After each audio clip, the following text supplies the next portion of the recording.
Hello, hello. Grabe po ang init. Wala siyang araw. Tignan nyo, oh. Makulimlim siya. Yan lang yung pinaka-araw niya. Pero yung humid. Grabe yung humid niya. Yung init na malagkit sa katawan. Tapos yung humid nasa ilalim. Yung init niya from down, yun yung umaakyat. Kaya sobrang init siya. Mararamdaman mo. Pati pagbukas mo ng tubig sa faucet, napakainit. Grabe, pwede ng pangkape. Libre na yung pangkape. Yan, kaya marami ng ligo-ligo, swimming, kasi talagang mainit.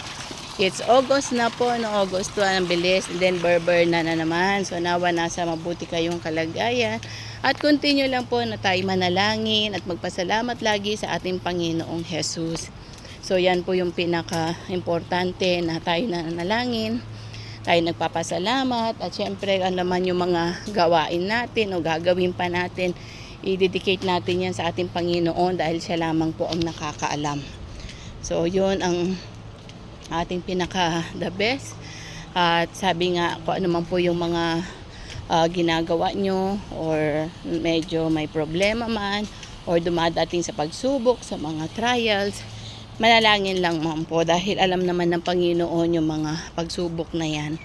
Alam niya kung ano yung dinadaanan natin, alam niya kung ano yung pagod natin, alam niya lahat. At pangako naman ng God na hindi po niya tayo iiwanan, ipababayaan, kasi meron siyang plan para po sa bawat isa.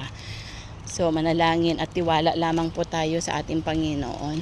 So nakita niyo yan yung araw, pero napakainit. So God is good, and may the Lord God bless you. Yung the peace of God, yung shalom, shalom, ang pagpapala ng Panginoon ay sumain yung lahat po. So muli, God bless you and bye for now.